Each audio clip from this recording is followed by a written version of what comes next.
Everything is fair in love and war. कहा जाता है कि प्यार और जंग में सब जायज है, लेकिन आज जिस केस के बारे में हम बात करने वाले हैं वो आपको इस कहावत के बारे सोचने में मजबूर कर देगा। क्या प्यार में किसी का खून करना जायज है? आज का ये केस हम जिसके बारे में बात करने वाले हैं उसने सिर्फ हिंदुस्तान नहीं बल्कि पूरी दुनिया को हिला के रख दिया। देखिए ये पूरा रिपोर्ट।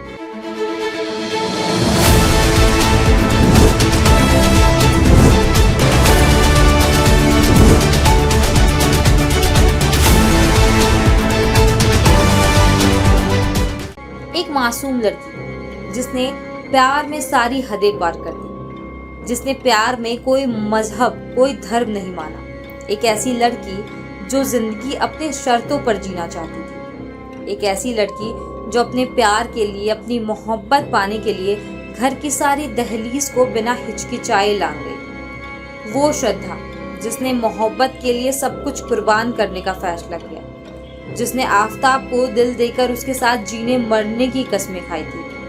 वो श्रद्धा जो आफताब पर आंख मूंद कर भरोसा करती थी और उसके एक बार कहने पर बिना संकोच अपने घर से सैकड़ों किलोमीटर दूर एक अनजान शहर में रहने लगी थी, ये सोचकर कि जिसके लिए सब कुछ छोड़कर आई वो हमेशा उसका साथ निभाएगा। लेकिन प्यार मोहब्बत की इस कहानी में प्यार से ज्यादा फरेब, मक्कारी और हैवानियत का ऐसा फलसफा छिपा था जिसके बारे में किसी ने सोचा भी नहीं।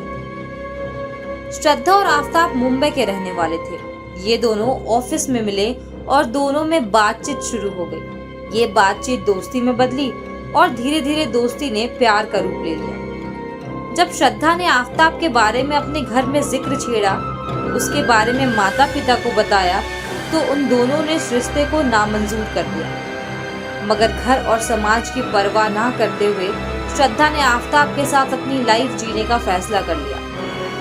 श्रद्धा ने 2019 में बताया था कि वो आफताब के साथ रिलेशन में है, लेकिन चूंकि लड़का मुस्लिम था इसलिए श्रद्धा के परिवार ने जब मना किया तो श्रद्धा ने कहा कि वो 25 साल की है और अपने फैसले वो खुद ले सकती है। इसके बाद श्रद्धा ने घर छोड़ने का फैसला कर लिया और आफताब के साथ लिव इन में रहने लगी।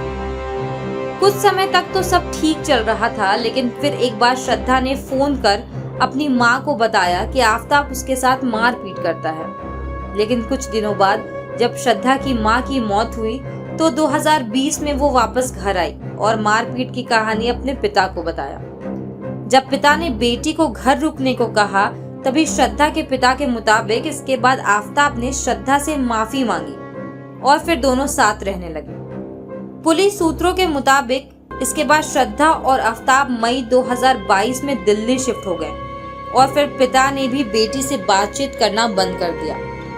लेकिन श्रद्धा ने दिल्ली जाने वाली बात अपने क्लासमेट लक्ष्मण को बताई थी। श्रद्धा के पिता का कहना है कि लक्ष्मण के जरिए ही बेटी की खैर खबर मिल जाया करती थी। मगर फिर अचानक श्रद्धा ने फोन उठाना बंद कर दिया और फिर जब उन्होंने भी बातचीत करने की कोशिश की, बेटी को कांटेक्ट किया तो बात ही नहीं हो पाई।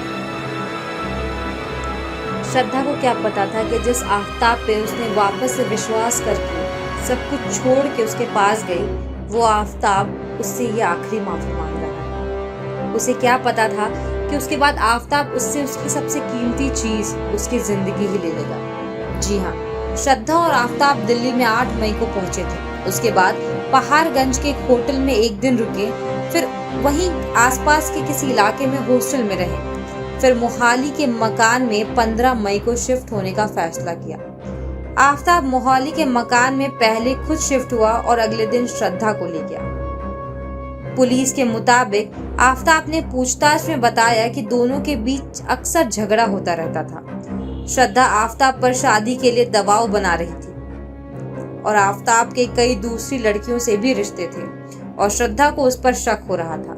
इस बात पर भी दोनों के बीच विवाद होता था और आखिरकार आफताब ने तंग आकर 18 मई को श्रद्धा की हत्या कर दी। आफताब ने श्रद्धा का गला दबाया और उसकी जान ले ली। अब सवाल ये है कि आखिर कत्ल करने के बाद बॉडी के टुकड़े करने का आइडिया आफताब को कहां से आया। इसके लिए भी पुलिस सूत्रों से चौंकाने वाली जानकारी मिली है। सूत्रों के मुताबिक आफताब कॉल सेंटर में काम करने से पहले शेफ की नौकरी करता था। आफताब डेक्स्टर नाम की वेब सीरीज से प्रेरित था। आरोपी को उसी सीरीज से बॉडी डिस्पोज करने का आइडिया आया था। सबसे पहले तो आफताब ने श्रद्धा का गला दबाकर उसको मौत के घाट उतारा। उसके बाद उसके शरीर के 35 टुकड़े किए। आड़ी से उसके शरीर के 35 टुकड़े करने के बाद आफताब एक नई फ्रिज खरीद के लाया जिसमें वो श्रद्धा के बॉडी पार्ट्स को रखता था। जाहिर है कि इतने खुलासे के बाद भी पुलिस के लिए आगे का रास्ता काफी मुश्किल है, क्योंकि सबूत के तौर पर पुलिस को श्रद्धा की पूरी बॉडी नहीं मिली है और पुलिस के सामने एक बालिया बयान कोर्ट में टिकता नहीं। इसलिए अब कई सबूतों को फॉरेंसिक की नजर से देखना होगा। जो बॉडी पार्ट्स मिले हैं उसका डीएनए मैच करना होगा। शायद इसलिए अब पुलिस ने आफताब के जूते चप्पल ले लिए हैं ताकि उसमें लगी मिट्टी को जंगल की मिट्टी से मैच कराया जाएगा, जिससे ये साबित हो सकेगा कि आफताब जंगल में बॉडी पार्ट्स फेंकने गया था। इसके अलावा कई और सबूत भी खंगाले जा रहे हैं ताकि श्रद्धा का कातिल किसी कीमत पर बच ना पाए। ये केस किसी धर्म, जाति या मजहब से कई ज्यादा बढ़ के है। ये केस एक इंसान की सोच पर निर्भर करता है कि आज आप जिससे प्यार मोहब्बत के वादे करते हो, जिसके साथ जीने मरने की कसम खाते हो, उसके इतनी बेरहमी से आप कैसे खून कर सकते हो। इस केस में श्रद्धा को इंसाफ दिलवाने के लिए पूरे हिंदुस्तान एकजुट है। इस पूरे केस के बारे में आपकी क्या राय है, हमें कमेंट सेक्शन पे कमेंट करके जरूर बताएं। आज की रिपोर्ट में बस इतना ही। मैं हूं मेघना साक्षी और आप देख रहे हैं युग अभियान टाइम्स। धन्यवाद।